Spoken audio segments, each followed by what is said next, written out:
கர்த்தருடைய நாமத்துக்கு மகிமை உண்டாவதாக. இந்த நாளிலும் கூட ஆண்டவருக்கு நன்றி செலுத்தி இந்த பாடலை நான் பாடுகிறேன். என்னுடைய வாழ்க்கையில ஒவ்வொரு நாளும் ஒவ்வொரு நிமிடமும் ஆண்டவர் நிறைய நன்மைகளை செய்திருக்கிறார். அல்லேலூயா. நான் இப்ப அங்க நிற்கிறதே ஆண்டவருடைய செய்த நன்மைகளால தான் நான் நிற்கிறேன். ஆகவே எனக்கு எப்பவுமே ஒரு ஆசை, என் வாழ்நாள் முழுவதும் நான் மரிக்கும் வரைக்கும் ஆண்டவருடைய பாடல்களை நான் துதித்து நான் பாடணும்னு சொல்லி, ஆகவே கடந்த இந்த 2025ஆம் ஆண்டுல நிறைய நெருக்கங்கள், நிறைய பிரச்சனைகள், ஆனாலும் ஆண்டவர் என்னை அணைத்தார். நான் கதறின வெளியிலே தேற்றினார், என்னோடு இருந்தார். இது என்னுடைய ஒரு சாட்சி பாடலாகும்.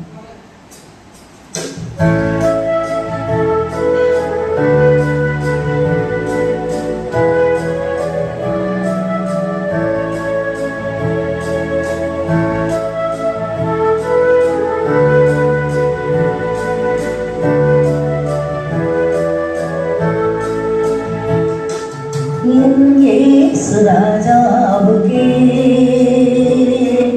என்னாலும் சோத்திரம், என்னோடு வாழ்பவர்க்கே என்னாலும் சோத்திரம். என் இயேசு ராஜாவுக்கே என்னாலும் சோத்திரம், என்னோடு வாழ்பவர்க்கே என்னாலும் சோத்திரம்.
என்னோடு வாழ்பவர்க்கே என்னாலும் சோத்திரம். என்னோடு வாழ்பவர்க்கே என்னாலும் சோத்திரம்.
38ஆம் அதிகாரம்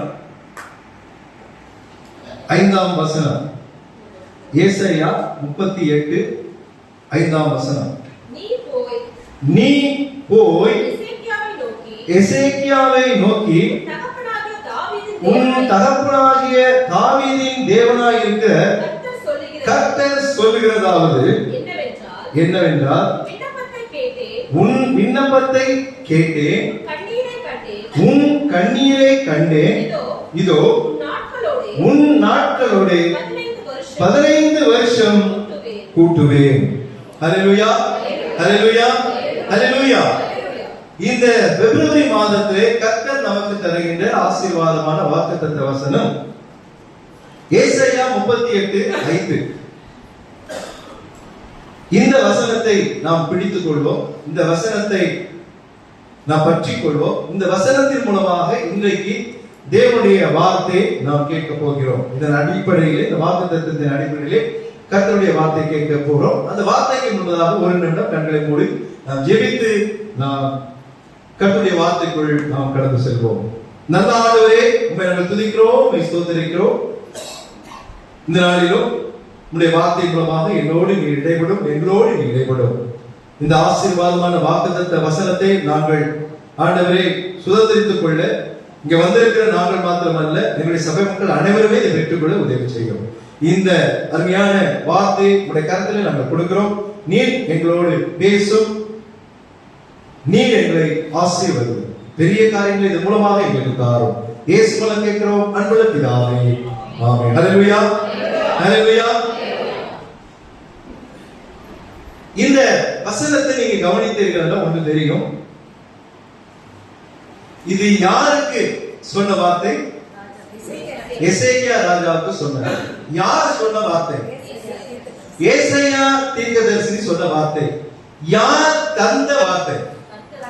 கர்த்தர் தந்த வார்த்தை. ஹல்லேலூயா. கர்த்தர் ஏசாயா தீர்க்கதரிசியை அழைத்து எசேக்கியாவிடத்தில் இதை சொல்லு என்று சொல்லுகிறார். இதிலே 3 விதமான ஆசீர்வாதங்களை எசேக்கியாவுக்கு ஆண்டவர் தருகிறார். முதலாவது, உன் விண்ணப்பத்தை கேட்டேன் என்று சொல்கிறார். ஆமா. இரண்டாவது, உன் கண்ணீரை கண்டேன் என்று சொல்கிறார். மூன்றாவது, உன் வருஷங்களை கூட்டுவேன் என்று சொல்கிறார். நம்முடைய விண்ணப்பம் தேவனுக்கு உகந்ததாக இருக்கணும். ஒருமுறை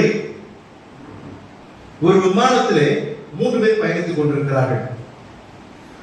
ஒருவர் அமெரிக்கர், ஒருவர் சைனாக்காரர், சீனாக்காரர், ஒருவர் இந்தியன். 3 பேரும் அந்த விமானத்திலே பிரயாணம், பெரிய பணக்காரர்கள் 3 பேருமே.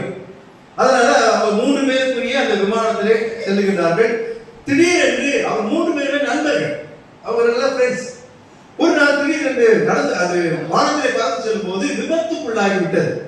அது ஒரு தனி தீவிலே போய் அந்த விமானம் விழுந்து, ஆனா 3 பேருக்கும் ஒன்று ஆகவில்லை. நாட்கள் கடந்தது. பல நாட்களாக சாப்பிட உணவு இல்ல, குடிக்க தண்ணீர் இல்ல. என்ன பண்ணுவாங்க? அழுது கொண்டே கடற்கரையில சுத்துறாங்க. நாட்கள் கடந்து கொண்டே போகிறது. அந்த நிலையிலே அந்த தனித்தீவிலே ஒரு பெரிய பாட்டில் ஒன்று கிடந்தது. அந்த பாட்டிலை இவர்கள் எடுத்து, அது மூடப்பட்டிருந்தது. அது மூடப்பட்டது. அது 3 பேர் சேர்ந்து இழுக்கிறாங்க. ஏதாவது உள்ள காலி பாட்டில் இருக்கா, நான் மூடி இருக்கு. சரி, ஏதாவது இதுல அர்த்தம் இருக்குன்னு சொல்லி அதை திறக்கிறாங்க. திறந்த உடனே பாட்டில் இருந்து என்ன வந்துச்சுன்னா, ஒரு பூதம் வருது. பூதம்லாம் வருதா கேள்விலாம் கேட்கக்கூடாது, கதையில எல்லாம் வரும். அதான் கதையா கேட்கணும். ஒரு பூதம் வருது. பூதம் வந்து ரொம்ப சந்தோஷத்தோடு வருது.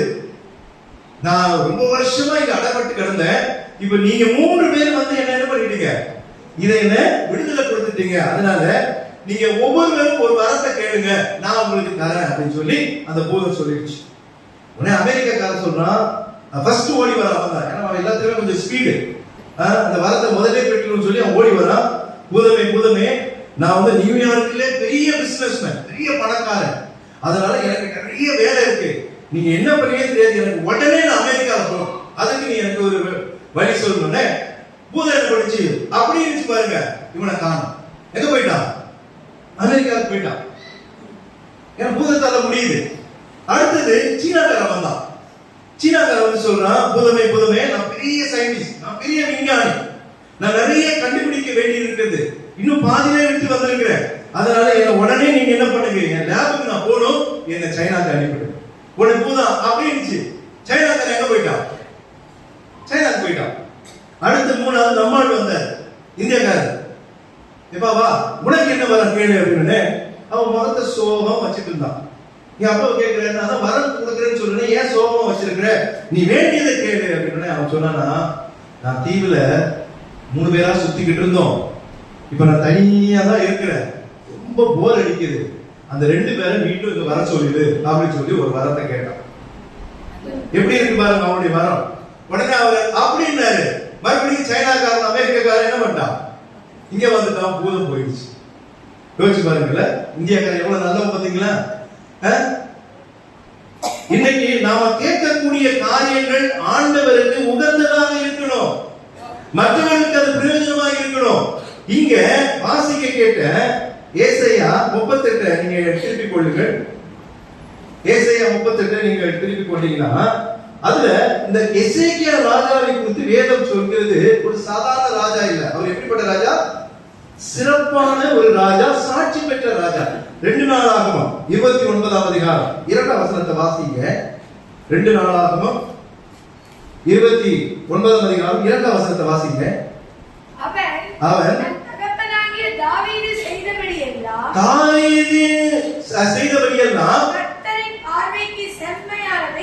கர்த்தரின் பார்வைக்கு செம்மையானதை செய்தான் என்று வாசிக்கிறோம். நல்ல ஒரு ராஜாவாக இங்கே அங்கு சாட்சி பகிர்ந்ததை பார்க்கிறோம். தாவீதுடைய வழியிலே கர்த்தருக்கு பிரியமானதை செம்மையானதை அவர் செய்தான் என்று சொல்லி இங்க எசேக்கியா ராஜாவை குறித்து வேதம் சொல்கிறது. நீங்க 31ஆம் அதிகாரம், அதே 2 நாளாக 31ஆம் அதிகாரம் 20வது வசனத்தை வாசிங்க. இந்த பிரகாரமாக எசேக்கியா தன் தேவனாகிய கர்த்தருக்கு முன்பாக நன்மையும் செம்மையும் உண்மையுமானதை செய்தான் என்று வேதத்தில் வாசிக்கிறோம். இப்பேற்பட்ட நல்ல ஒரு ராஜா.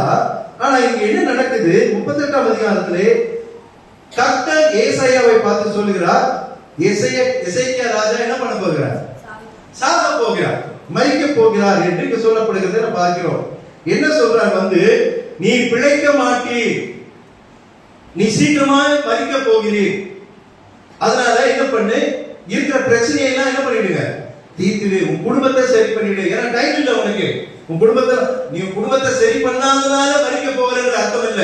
நீ மரிக்க போகிற, அதுக்கு முன்னாடி நீ ஊருக்கு தான் உபதேசம் செய்தாச்சு, ஆனா இப்போ உன் குடும்பத்தையும் கொஞ்சம் நீ சரி பண்ணிட்டு நீ சேர்த்துடு, அப்படிதான் அங்க சொல்லப்படுகிறது.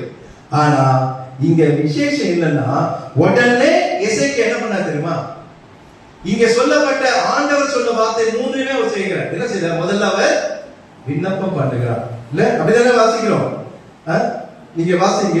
கர்த்தாவே, நான் உமக்கு முன்பாக உண்மையும் மன உத்தமமாய் நடந்து உமது பார்வைக்கு நலமானதை செய்தேன் என்பதை நினைத்தலும் என்று முதல்ல என்ன பண்ணான்? அவன் விண்ணப்பம் பண்ணதுனால இப்ப ஆண்டவருடைய பதில் என்ன வந்தது? உன் விண்ணப்பத்தை கேட்டேன் ஒரு பதில். அடுத்து என்ன வாசிக்கிறோம்? எசேக்கியா மிகவும் அழுதான். அவன் அழுததுனால ஆண்டவர் என்ன சொல்லிட்டார்? உன் கண்ணீரை கண்டேன் என்று கொடுக்கிறார்.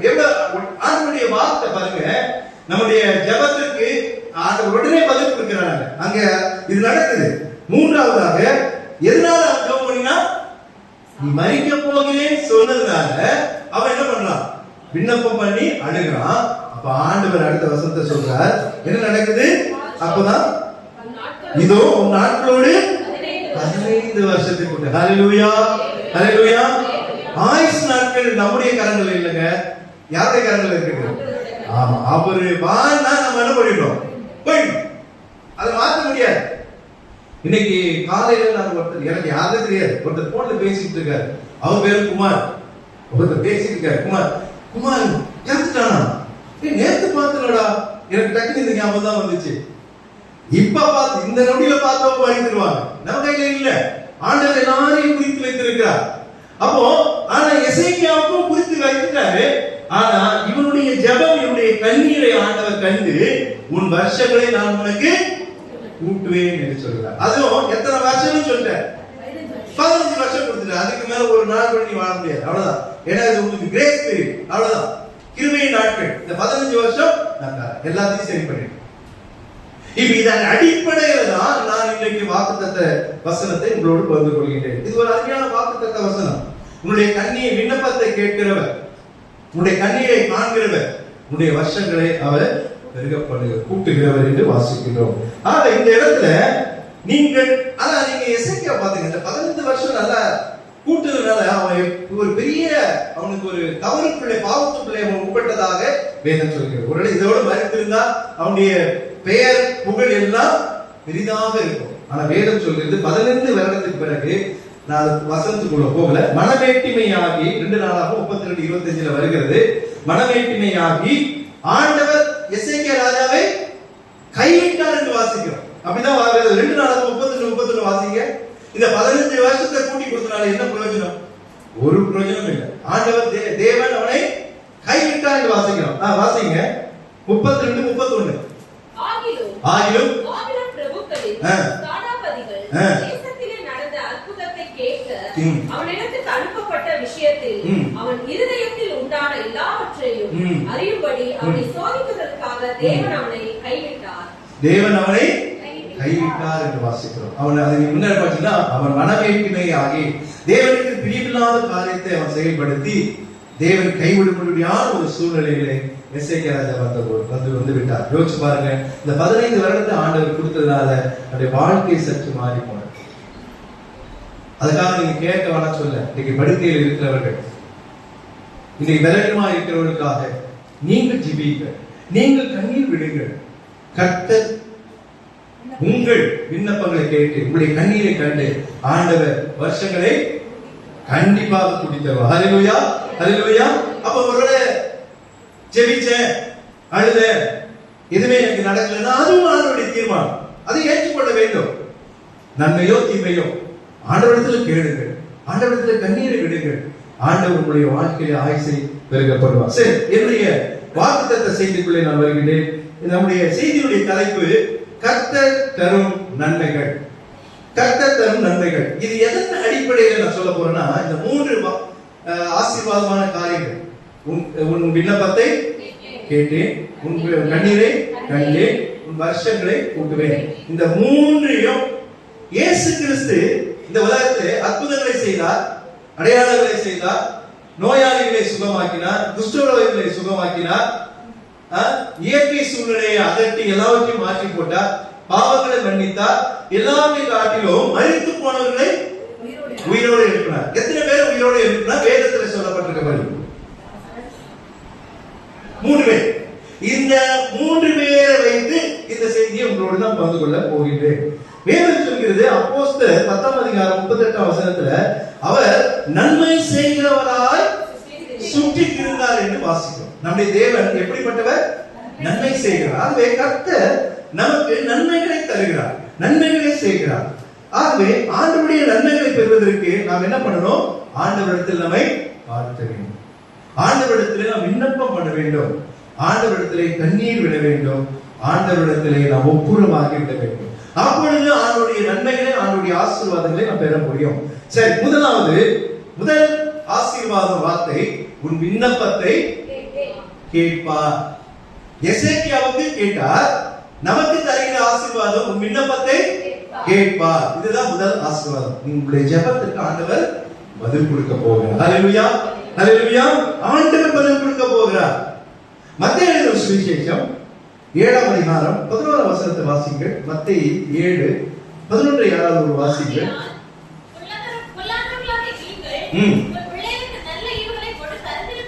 அறிந்திருக்கும் போது பரலோகத்தில் இருக்கிற உங்கள் பிதா தம்மிடத்தில் வேண்டிக் கொள்கிறவர்களுக்கு நன்மையானவைகளை கொடுப்பது நிச்சயம், கண்டிப்பா கிடைக்குங்கிற. இது யார் சொன்ன வார்த்தை? இயேசு கிறிஸ்து சொன்ன வார்த்தை. நீங்க தேவனிடத்தில் நீங்கள் வேண்டிக் கொண்டால் நன்மையானவைகளை செய்ய அவர் வல்லவராய் இருக்கிறார் என்பது அதிக நிச்சயம் அல்லவா என்று ஆண்டவர் இயேசு கிறிஸ்து. அப்போ நம்முடைய விண்ணப்பத்தை ஆண்டவரிடத்திலே நாம் வைக்கும் போது ஆண்டவர் அதற்கு பதில் கொடுக்கிறார். இந்த பிப்ரவரி மாதம் முதல் நாளிலே நாம் பிரவேசித்திருக்கிறோம். ஜனவரி மாதம் முடிந்து விட்டது. அருமையான ஒரு வாக்குத்தத்தத்தை கொடுத்தார். கர்த்தர் உங்கள் நடுவிலே அற்புதங்கள் எத்தனை பேர் நீங்க அற்புதங்களை பெற்றீங்க? அல்லேலூயா சொல்லுங்க. ஒருவேளை இன்னும் ஒரு சிலர் கையை தூக்காம இருக்கிறீங்க. நான் என்ன நினைக்கிறேன் தெரியுமா? நான் இன்னைக்கு மூச்சு விடுறேனே, அதுவே என்னுடைய வாழ்க்கையிலே ஆண்டவர் எனக்கு தந்த பெரிய அற்புதம். அல்லேலூயா. இப்ப சொல்லுங்க எல்லாரும் அல்லேலூயா. ஆண்டவர் நம் நடுவில் அற்புதங்களை செய்ய இன்றைக்கு சொல்லுகிறார். நடுவில் அற்புதங்களை செய்வது மாத்திரமல்ல, நீ ஜெபிக்கிற எல்லா ஜெபத்துக்கும் நான் என்ன பண்ணுவேன்? கேட்பேன் என்று சொல்கிறார். கேட்டு அப்படியே விட்டு விட மாட்டார். ஏதோ ஒரு பதில், எஸ் ஆர் நோ, இல்ல வெயிட். 3 நான் எப்பவுமே சொல்லுவேன், சில ஜெபங்களுக்கு உடனே பதில் கிடைக்கும், உடனே கிடைச்சிடும். சில பதில்களுக்கு கொஞ்சம் லேட் ஆகும், சில நேரத்துக்கு வெயிட் பண்ணும், காத்திருக்கும். இது எல்லாமே வேதத்துல நடந்திருக்கு. அதனால எனக்கு எல்லாமே சீக்கிரமா கிடைச்சிடணும்னு நினைக்காதீங்க. ஆண்டவருடைய சித்தம் ஒண்ணு இருக்கு, அது கண்டிப்பாக நம்முடைய வாழ்க்கை நிறைவேறுவதற்கு நாம் காத்திருக்கணும். ஒருவேளை சில காரியங்கள் சீக்கிரமா கிடைத்தோம். ஓட்டப்பந்தயம் இருக்குது, நம்ம சொன்னாங்க ஓட்டப்பந்தயம் ஓடுறோம், ஏன் மம்மி எனக்கு ஃபர்ஸ்ட் பிரைஸ் கிடைக்கலன்னு அவங்க சாட்சி சொன்னாங்க. கிடைக்கும். இப்ப ஓட்டப்பந்தயம் ஓடும்போது அத ஆண்டவர் என்ன பண்ணுவார்? வெயிட்ன்ற வார்த்தை அங்க வர்றதுக்கு வாய்ப்பு இல்லை. ஒண்ணுல எஸ் இல்லனா நோ, ரெண்டு பதில் ஏதாவது கிடைச்சிடும். ஒண்ணு பிரைஸ் இல்லனா பிரைஸ் கிடைக்கும்.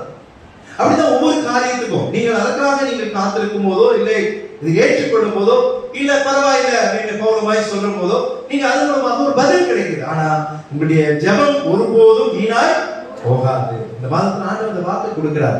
இங்கே இதற்கு ஒரு சம்பவம், எபிரேயனுடைய விண்ணப்பத்தை கேட்டு ஆண்டவர் எபிரேயனுடைய மகளை உயிரோடு எழுப்புகிற சம்பவம். வாசிங்கள் மார்க் எழுதின சுவிசேஷம் 5ஆம் அதிகாரத்தை கொஞ்சம் திருப்பிக் கொள்ளுங்கள். அந்த அதிகாரத்துல தான் இந்த சம்பவம் வருகிறது. மார்க் 5ஆம் அதிகாரம் 21ஆம் வசனத்தை நீங்க வாசிங்க. இல்ல 22ஆம் வசனத்தை வாசிங்க. அப்பொழுது ஜெப ஆலய தலைவரில் ஒருவனாகிய எபிரேயு என்பவன் வந்து அவரை கண்டவுடன் அவர் பாதத்தில் விழுந்து, என் குமாரத்தி மரண அவஸ்தைப்படுகிறாள், அவள் ஆரோக்கியம் அடைபடிக்கு நீர் வந்து அவள் மீது உமது கைகளை வையும். அப்பொழுது பிழைப்பாள் என்று அவரை என்ன பண்ணா? மிகவும் விண்ணப்பம் பண்ணி ஜெபம் பண்ணி வேண்டிக் கொண்டார் என்று வாசிக்கிறோம். நல்ல கவனிக்கணும். அவன் ஜெபம் பண்ணும் போது அவளுடைய எபிரேயனுடைய மகள் மரிக்கிறார், மரண அவஸ்தைப்படுகிறார், அந்த தருவாயில் இருக்கிறார். அவ ஆண்டவர் நினைச்சிருந்தா ஒண்ணுமே அவன் கேட்ட உடனே என்ன பண்ணிருக்கலாம்? அப்படியே கண்ணை மூடி அப்படி நினைச்சாருன்னா என்ன ஆயிருப்பாங்க? எதிர்த்து உட்கார்ந்து இருப்பான். ஆனா செய்யல. இங்க பாருங்க, அந்த ஜெபாலய தலைவர் நல்ல ஒரு மனிதன், சாதாரண மனிதன். அவர் ஜெப ஆலயத்தை நடத்தக்கூடிய ஒரு மனிதன். அவருடைய பெயர் எபிரேயு என்று வாசிக்கிறோம். ஆனா அவன் இயேசுவை கண்டவுடனே அவன் பாதத்துல விழுந்துடுறான். பாதத்துல விழுந்து தன்னுடைய குமாரத்திற்காக, தன்னுடைய மகளுக்காக, அவருடைய அவஸ்தைப்படுகிறதுக்காக, அவருடைய மரண படுக்கைக்காக இங்கு இயேசுவினிடத்திலே அவன் மன்றாடுகிறதை நாம் பார்க்கிறோம். ஆண்டவர் அந்த மன்றாட்டை கேட்டாருங்க. என்னுடைய ஜெபத்தை ஆண்டவர் கேட்பார். எந்த ஒரு காரியமும் ஜெபம் இல்லாமல் நீங்க சாதிக்க முடியாது. நீங்க ஜெபம் இல்லாமல் நீங்க சாதிக்கவே முடியாது. ஜெபத்தை செய்யாதவர்கள் அவர்கள் கிறிஸ்தவர்களும் கிடையாது, தேவனுடைய பிள்ளைகளும் கிடையாது.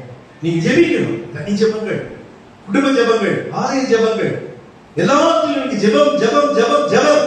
ஜெபமே ஜீவன், அப்படிதான் வேதம் சொல்கிறது. உங்களுடைய மூச்செல்லாம் ஜெபமா இருக்கும். உங்களுடைய நிக்கிற நேரம், உட்கார்ற நேரம், படுக்கிற நேரம், ஞாபகம் வரும்போதுதான் ஆண்டவரை நோக்கி எல்லா காரியங்களுக்காகவும் நீங்க ஜெபிக்கணும். நிறைய பேர் ஜெபம் பண்ணவே மாட்டாங்க, ஆனா எல்லாம் கிடைக்கணும். சில பேர் ஜெபம் பண்ணிக்கிட்டே இருப்பாங்க, ஆனா கிடைக்காம. ஆனா இங்க அவன் கேட்ட உடனே கிடைக்கும். ஆண்டவர் கண்டுக்கவே இல்லை. அதுதான் பிரச்சனை. அவன் காலில் விழுந்து ஜெபம் பண்றாங்க. அவன் என்னுடைய மகளை எப்படியாவது நீங்க காப்பாற்றணும். அப்பொழுது அதோட என்ன சொல்றான்? நீங்க அவன் மேல கையை வச்சா போதும், அவன் என்ன பண்ணிடுவான்? அவன் எத்தனை டாக்டர், எத்தனை வைத்திட்டு போயிருப்பான். அதுதான் சுகம் கிடைக்கல. இப்ப யார நம்பிட்டான்? அவன் ஏசப்பாவை நம்பிட்டான். ஆண்டவரே உம்மால் மரணத்தினால் கூடும், நீ வாரும், நீ என் மகள் மீது கையை வையும் என்று சொல்லி அவரை மிகவும் வேண்டிக் கொண்டார். எபிரேயனுடைய விண்ணப்பத்தை ஆண்டவர் கேட்டார். ஆனா எப்ப கேட்டீங்க? அதுக்கு இடையில பாத்தீங்கன்னா ஒரு சம்பவம் நடக்குது. அதுதான் பெரும்பாலுள்ள ஸ்திரீ. அவர்கள் அந்த சுகம் அடைகிறார்கள். இந்த சம்பவத்துக்கு பிறகு நீங்க 35 வசனத்தை பாத்தீங்கன்னா, இப்படி அவர்கள் பேசிக் கொண்டிருக்கையில் ஜெபஆலய தலைவர் வீட்டுல இருந்து ஆட்கள் வராங்க. வந்து என்ன சொல்றாங்க, நீங்க ஆமா இனி பேசுறதா வேஸ்ட். என்ன ஆயிடுச்சு? ஆள் அவுட். பொண்ணு மரித்து விட்டார். எப்படி இருக்கு பாருங்க. ஜெபம் பண்ணது யாருக்கிட்ட? இயேசு கிறிஸ்து கிட்ட ஜெபம் பண்ணி இருக்காங்க. அப்ப சாகல. அவ ஜெபம் பண்ணி முடிஞ்ச பிறகு இப்போ ஒரு செய்தி வருகிறது. கொஞ்ச நேரத்துல, இது ஒரு கொஞ்ச நேரத்துல இடையில நடந்த சம்பவம். ஒரு 15 நிமிடங்கள் அதிகபட்சமா இருக்குன்னு வச்சுங்களேன். ஆனா என்ன நடந்துச்சு? மரித்து போனார். இனி ஏன் போதகரை வருத்தப்படுத்துகிறீர்கள் என்று சொல்றார். எவருடைய இதயம் எப்படி நொறுங்கி இருக்கும் யோசிச்சு பாருங்க. தன்னுடைய மகள் இறந்து விட்டார். மரண படுக்கையில தான் இருந்தார். என் இயேசுவிடத்துல வந்து சொன்னேன், என் தேவனிடத்துல வந்து சொன்னேன், என் தேவனிடத்துல வந்து சொன்னேன், நம்பிக்கையோடு சொன்ன அவர் காலில் விழுந்தேன். ஆனா என் ஜெபம் கேட்கப்படலையே. என் ஜெபம் கேட்கப்படலையே. இல்ல அப்படிதான் நினைச்சிருப்பான். ஆனா இங்க என்ன நடக்குது? 36 வசனத்துல ஜெபஆலய தலைவர் நோக்கி, நீ பயப்படாதே, விசுவாசம் உள்ளவனாயிரு. எப்படிங்க இருக்க முடியும்? அதான் என்னுடைய மகன் இறந்துட்டாரு. ஆண்டவருக்கு தெரியும். ஆண்டவர் ஜெபத்தை தள்ள மாட்டார். உங்க ஜெபத்தை ஒரு ஜெபத்தை தள்ளாமலும் வாசிக்கல. ஆண்டவருடைய ஜெபத்தை ஏதோ ஒரு பதில் உண்டுங்க. அதை நீங்க ஏற்றுக்கொள்ளுங்க. கொஞ்சம் காலம் கடந்து வரலாம். ஆண்டவர் சில காரியங்களை அனுமதிக்கலாம். நீங்க ஆண்டவரை கேள்வி கேட்க முடியாது. அது இல்லை என்றாலும் கேள்வி கேட்க முடியாது. ஆண்டவரை முழு சித்தத்துக்கு ஒப்பு கொடுக்கிறவர் தான் ஆண்டவருடைய பிள்ளை. அல்லேலூயா. ஆமா, அதை நீங்க ஜெபம் பண்ணணும். நம்முடைய நம்பிக்கை, என்னுடைய ஜெபத்தை ஆண்டவர் கேட்பார். என்னுடைய ஜெபத்தை ஆண்டவர் கேட்பார். இதுதான் இந்த மாதத்துல வாக்குத்தத்தம். என்ன நடந்தது? அவங்க சீஷன் பேதுரு, யாக்கோபு, யோவான் எல்லாம் கூட்டிட்டு அங்க போறாங்க. போனா அங்க கூடி இருக்கிறவங்க எல்லாம் ரொம்ப அழுது புலம்பிக் கொண்டிருக்கிறாங்க. அவர் உள்ள போய் என்ன சொல்றாரு? நீங்கள் சந்தடி பண்ணி அழுகிறது என்ன? பிள்ளை மரிக்கவில்லை, இல்ல நகைத்தார்கள். டாக்டர் சொல்லியாச்சு என்னன்னு. ஆமா, இறந்துட்டா, மகன் இறந்துட்டா. இவன் சொல்ற, நீங்க ஏன் தொல்லை பண்ணீங்க, ஏன் சத்தமா அழுவீங்க? அவ தூங்குறா, டிஸ்டர்ப் பண்ணாங்க. தூங்குற போது சில நேரத்துல யாராவது கத்துனாவோ இல்ல சவுண்டா வச்ச நமக்கு என்ன வரும்? கோவம். இல்ல கோவம் வரும்ல. ஏன் தூங்குறல தெரியல. இல்ல பக்கத்துல ஒரு தூங்குறவங்க கிட்ட ஒருத்தவங்க சொல்லுவாங்க, தூங்குறாங்க, ஏன்பா சத்தமா? ஆண்டவருக்கு தான் சொல்றாரு, அவங்க தூங்குறா, நீங்க சத்தம் போட்டு அழுதுட்டு இருக்கீங்க. எல்லாம் அங்க சிரிக்கிறாங்க. என்ன நடக்குது? அதற்காக அவரை பார்த்து எல்லாம் நகைத்தார்கள் என்று வாசிக்கிறோம். எல்லாம் சிரிக்கிறாங்க செய்வாங்க. நான் போய் ஒரு பாடி இருக்குது, அங்க போயிட்டு எல்லாம் அழுதுட்டு இருக்காங்க.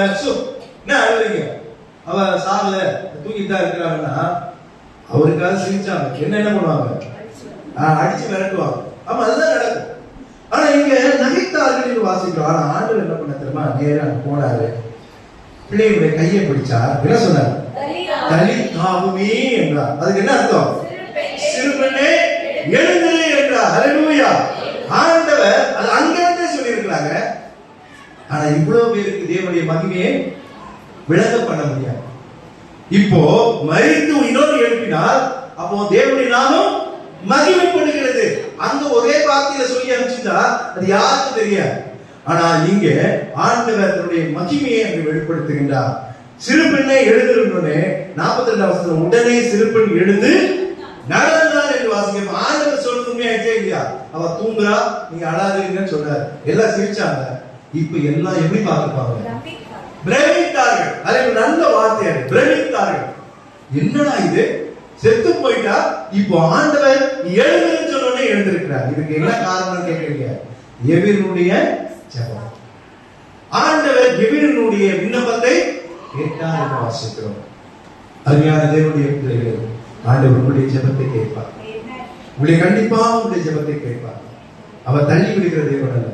எந்த ஜெபத்தை கேட்டாலும் ஆண்டவர் அதற்கு பதில் கொடுப்பார். இந்த மாதத்திலே ஆண்டவர் சொல்கின்றார், எவருடைய மகளை எவர் ஜெபமணி நிமித்தமாக உயிரை கொடுத்து எப்படி அற்புதத்தை செய்தாரோ உங்களுடைய வாழ்க்கையிலே ஆண்டவருடைய விண்ணப்பத்தை நிச்சயமாக கேட்பார் என்று சொல்லி வாசிக்கிறோம். இரண்டாவது, உன் கண்ணீரை காண்பார். இது நமக்கு தருகிற ஆசீர்வாதம். உன் கண்ணீரை காண்பார் என்று வாசிக்கிறோம். நீங்க தெரியாம, வீட்டுக்கு தெரியாம நீங்க எத்தனை காரியங்களுக்காக நீங்க ஒரு அழுது கொண்டிருக்கலாம். என தனிப்பட்ட வாழ்க்கையில உங்களுடைய காரியங்களுக்காக நீங்கள் அழுது கொண்டிருக்கலாம். உங்களுக்கு தெரிந்து பல காரியங்களுக்காக மற்றவர்கள் பார்க்கும் விதமாக நீங்கள் அழுது கொண்டிருக்கலாம். நீங்க ஆண்டவரை நோக்கி விண்ணப்பம் பண்ணி அழும்போது அந்த அழுகை ஒருபோதும் வீணாய் போகாது. ஆண்டவருடைய கண்ணீரை எங்க வச்சிருக்கிறார்? துருத்தியில வச்சிருக்கிறார். கண்டிப்பா அதற்கு பதில் கொடுப்பார். கண்டிப்பா பதில் கொடுப்பார். இங்கே உன் கண்ணீரை காண்பார் என்று வாசிக்கிறோம். இதற்கு உதாரணம் ஆண்டவர் லாசருவை உயிரோடு எழுப்புகிற சம்பவம். இதுல மரியாளுடைய கண்ணீரை ஆண்டவர் கண்டு ஆண்டவர் ஒரு பெரிய அற்புதத்தை இங்க செய்கிறத பார்க்கிறோம். சில வசனங்களை நீங்க பார்க்கும்போது ஆண்டவர் நம்ம கண்ணீர் விடுகிறதை ரசிக்கிறவர், அந்த கண்ணீரை துடைக்கிறவர் நம்முடைய ஆண்டவர். சங்கீதம் 126 வாசிங்க. சில வசனங்களை வாசித்து மீண்டும் அந்த சம்பவத்துக்குள்ளே நாம் கடந்து செல்வோம். சங்கீதம் 126 வாசிங்க. கண்ணீரோடு விதைக்கிறவர்கள் ஆண்டவர் சொல்கிறார், நீ கண்ணீரோடு நீ என்னிடத்தில் விதைத்து விட்டா அந்த கண்ணீருக்கான காரியங்களை எப்படி அறுப்பீங்க? எவ்விதத்தோடு அறுப்பீர்கள் என்று வேதம் சொல்கிறது. ஏசாயா 25:8 வாசிங்க. ஏசாயா 25:8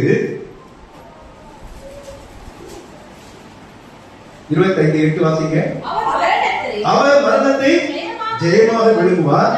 கர்த்தராகிய தேவன் நல்ல எல்லா முகங்களிலுமிருந்து கண்ணீரை துடைத்து தமது ஜனத்தின் நிந்தையை பூமியிலாதபடிக்கு முற்றிலும் நீக்கி விடுவார். கர்த்தரே இதை ஆண்டவர் சொல்ற, உன் கண்ணீரை நான் என்ன பண்ணுவேன்? துடைப்பேன் என்று சொல்றேன். இல்ல வெளிப்படுத்துற விசேஷம் 7ஆம் அதிகாரம் 17ஆம் வசனம் வாசிக்கிறோம். கர்த்தர் தாமே உன் கண்ணீர் யாவையும் துடைப்பார் என்று வாசிக்கிறோம். உன்னுடைய கண்ணீரை துடைக்கிறவங்க உன்னுடைய கணவனால துடைக்க முடியாது, மனைவியால் துடைக்க முடியாது, பிள்ளைகளாக உங்களுடைய கண்ணீரை துடைக்க முடியாது, சகோதர சகோதரிகளால உன்னுடைய கண்ணீரை துடைக்க முடியாது, சபையாராலே உன் கண்ணீரை துடைக்க முடியாது. உன்னுடைய கண்ணீரை துடைக்கக்கூடிய ஒரே தெய்வம் ஆண்டவராகிய இயேசு கிறிஸ்து. ஹல்லேலூயா. அந்த கண்ணீர் நீங்க வீணாக கண்ணீர் சிந்தீங்கன்னா வந்து துடைக்க மாட்டேன். ஆண்டவரை நோக்கி நீங்கள் ஜெபித்து கண்ணீர் விட்டீர்களா அந்த ஜெபத்துக்கு பதில் உண்டு. இங்க லாசரு மரணத்துக்கு ஏதுவாக இருக்கிறார் என்று சொல்லி அங்க என்ன வருகிறது?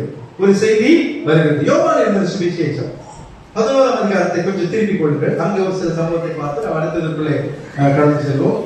11ஆம் அதிகாரத்துல என்ன வாசிக்கிறோம்? 4ஆம் வசனத்துல இயேசு அதை கேட்ட பொழுது இந்த வியாதி மரணத்துக்கு ஏதுவாக இராமல் தேவனுடைய மகிமை விளங்குவதற்கு ஏதுவாக இருக்கிறது என்று சொல்லி தேவனுடைய குமாரனும் அதனால் மகிமைப்படுவான் என்றார் என்று வாசிக்கிறோம். இங்கே லாசரு என்பவன் வியாதிப்பட்டிருக்கிறான் என்று சொல்லி செய்தி வருகிறது.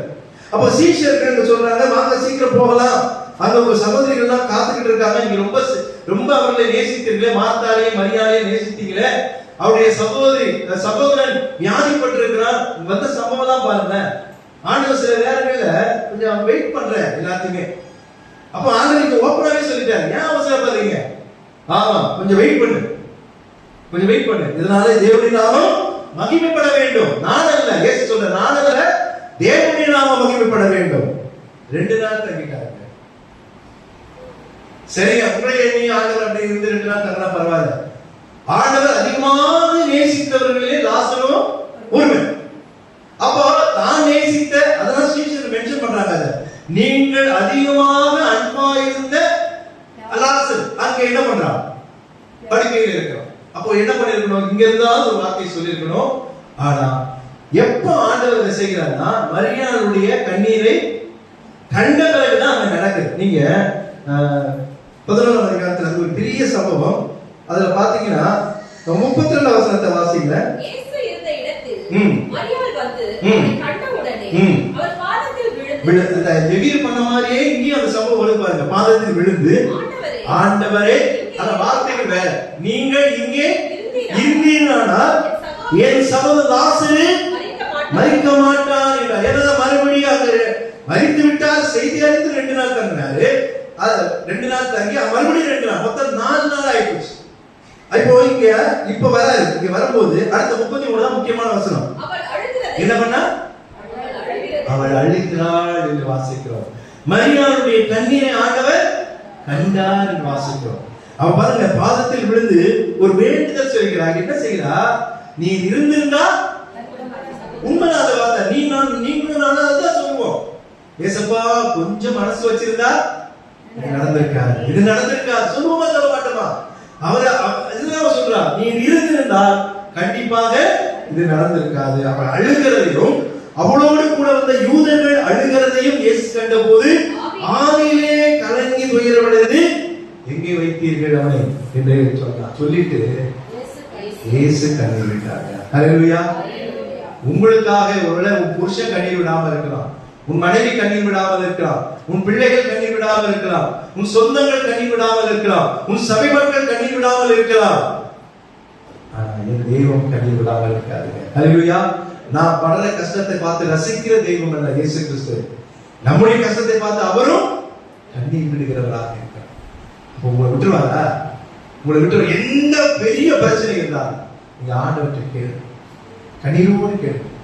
கண்ணீரோடு விதைக்கிறவர்கள் கம்பீரத்தோடு அறுப்பீர்கள். ஆண்டவர் அதுதான் சொல்ற. நீங்க கண்ணீரை வெளிப்படுத்துங்க. நீ எதற்குமா மூக்கு சீக்கிட்டு இருப்போம். ஆமா, அப்படிதான். மூக்கு சீக்கிட்டு அழுகையை நிறுத்துவார்கள். தப்பா நினைக்காதீங்க.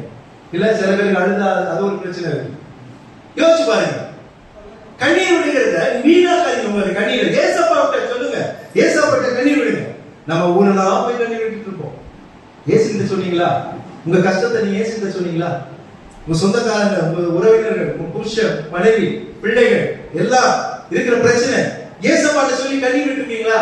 இந்த ஆட்கள்ல வந்து ஜெபம் பண்ணிருக்கீங்களா? உங்களுடைய தனிப்பட்ட முறையில் கண்ணீர் விட்டுருக்கீங்களா? நீங்க கண்ணீர் விடாமல் ஆண்டவர் உங்களுடைய வாழ்க்கையிலே அற்புதங்களை செய்ய முடியாது.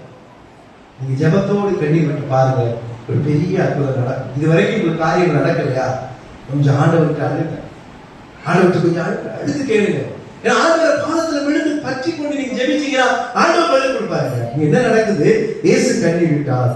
ஆனா ஆண்டவர் அப்படியே கண்ணீர் விட்டுட்டு சரி அது நான் முடிச்சிச்சு சொல்லி அப்படி போகல. ஆண்டவர் நேர கல்லறைக்கு போகல. என்ன பேர் சொல்லி அழைக்கல. என்ன சொன்னாரு? லாசருவே நீ வெளியே வராங்க. எப்படி வரா? சுத்தின அந்த திரைச்சீலைகளுடைய வெளியே வரான். எப்படி இருக்கும் அந்த காட்சியை கண்முன் நிறுத்தி பாருங்க. இல்ல ஒரு மாயக்கால படம் பார்க்குற மாதிரி.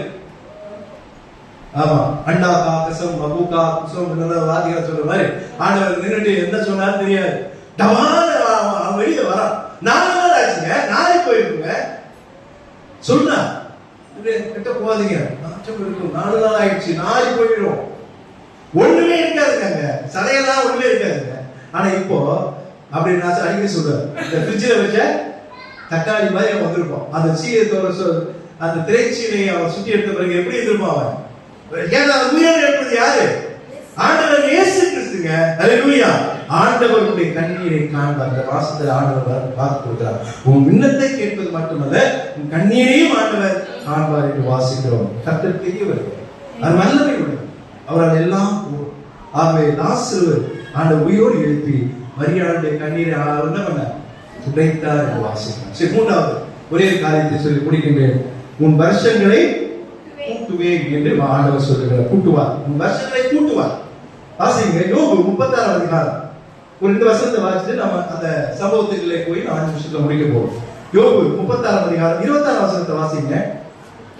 இதோ தேவன் மகத்துவம் உள்ளவர், நாம் அவரை அறிய முடியாது. அவருடைய வருஷங்களின் இலக்கம் ஆராய்ந்து முடியாதது. அவருடைய வருஷங்களுடைய இலக்கம் அது அவரை குறித்து சொன்னாலும் நம்முடைய வருஷங்களை நாம் என்ன பண்ண முடியாது? ஆராய்ந்து முடியவே முடியாது. அவர் என்ன ஒரு இலக்கம் வைத்திருக்கிறாரோ அந்த இலக்கத்தை தான் நாம் என்ன பண்ண முடியும்? பெற முடியும். 40, 50, 60, 10, 20, 100, 170, 175 இல்ல, அதெல்லாம் யாருடைய கரங்கள்ல இருக்குது? ஆண்டவருடைய கரங்கள்ல. நம்முடைய ஆசையை நீங்க சொல்லுங்க. ஆனா எல்லாத்துக்கும் ஒரு அளவு போல் இருக்கு.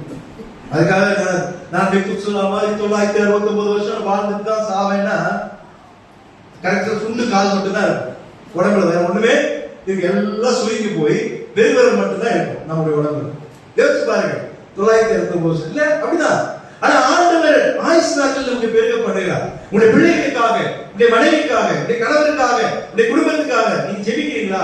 என் பிள்ளைகளுக்கு ஆயுசு தாங்க ஆண்டவரே, என் மனைவிக்கு ஆயுசு தாங்க, எங்க அம்மாவுக்கு நீங்க ஆயுசு தாங்க, எங்க அப்பாவுக்கு ஆயுசு தாங்க. ஆண்டவர் நீங்க ஜெபம் பண்ணி கண்ணீரோடு நீங்க சொல்லி பாருங்க. எசேக்கியாவுக்கு மட்டும் தான் 15 வருஷம் தருவாரா? நம்முடைய பாஸ்டருக்கு எத்தனை வருஷத்தை ஆண்டவர் கூட்டிக்கிட்டே இருக்காரு? நீங்க பாத்தீங்களா? எவ்வளவு ஆக்சிடென்ட், எவ்வளவு பலவீனம், நீங்க யோசிச்சு பாருங்க. இல்ல, ஆண்டவர் அந்த வேதனை தருகிறார். காரணம் என்ன? அவருடைய ஜெபம், அவருடைய கண்ணீர் நமக்கு தெரியாது. தனிப்பட்ட வாழ்க்கையில் என்ன நடக்குது தெரியாது. ஆனா வைராக்கியமானவர்கள் ஆண்டவர் வருஷங்களை கூட்டி கொடுத்திருக்கார். நீங்கள் நானும் அதை செய்யறோமா? குடும்பத்துக்காக நீங்க ஜெபிக்கிறீங்களா? ஆண்டவருடைய கரங்களிலே வருஷங்கள் இருக்கிறது, நாட்கள் ஆண்டவருடைய கரங்களில் இருக்கிறது. ஆண்டவருடைய குழு நீங்க நேசிக்கிறவர்களுக்கு ஆயுசு வர வேண்டும் என்றால் உங்களுக்கு ஆயுசு நாட்கள் வர வேண்டும். இல்ல இந்த உலகத்துல நான் சாகிறதே மேலதான் நீங்க ஜெபம் பண்ணாரு.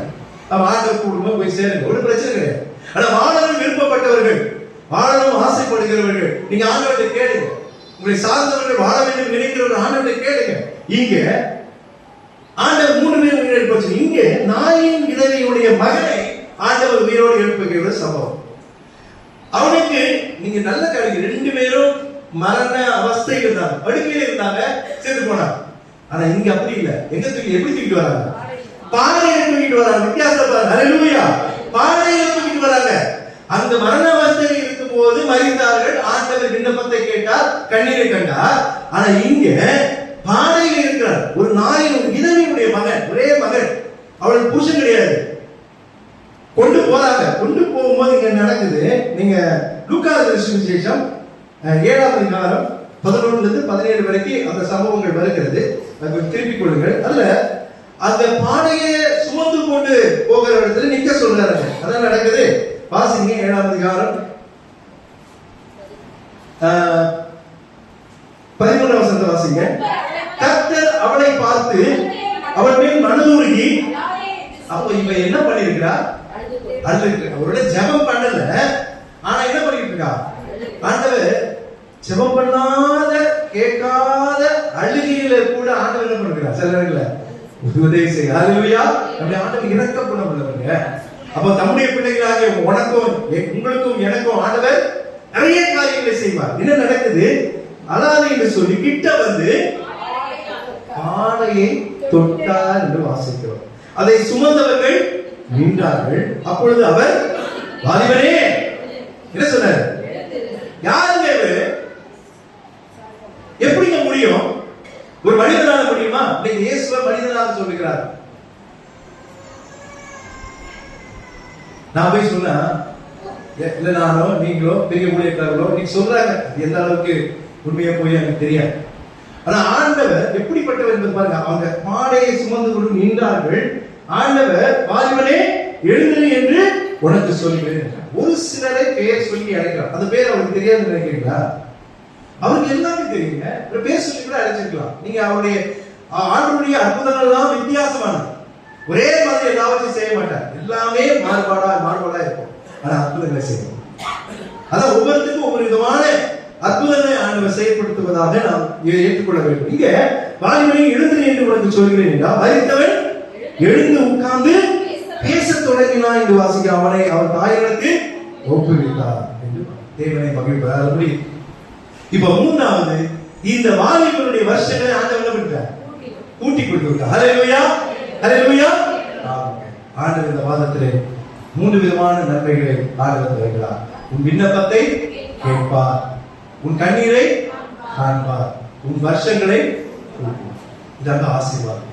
எசேக்கியாவுக்கு கொடுத்த ஆசீர்வாதத்தை ஆண்டவர் இந்த நாளிலே உங்களுக்கும் எனக்கும் ஆண்டவர் கொடுக்க வல்லவராக இருக்கிறார். ஆகவே ஆண்டவரை, நீ நன்மை செய்கிறவர், நீ நன்மை செய்கிறவராக சுற்றி தின்றவர். என்னுடைய வாழ்க்கையில், எங்களுடைய வாழ்க்கையில், இந்த சபையினுடைய குடும்பத்தின் மக்களுக்கு அவருடைய விண்ணப்பத்தை எல்லாம் நீ கேட்டு, உடைய கண்ணீரெல்லாம் நீ துடைத்து, ஆண்டவர் என்னுடைய வாழ்க்கை, எங்களுடைய சபை மக்களுடைய ஒவ்வொரு மனிதனுடைய வாழ்க்கையில வருஷங்களை நீ கூட்டி ஆண்டவரை அவர்களை தொடர்ந்து நீ ஆசீர்வதிக்கும் என்று சொல்லி நான் உங்களுக்காக மன்றாடி உங்களிடத்திலே நான் ஜெபிக்க கடமைப்பட்டிருக்கிறேன். கர்த்தர் கிருபைகளை உங்களுக்கு தருவாராக. ஆமென்.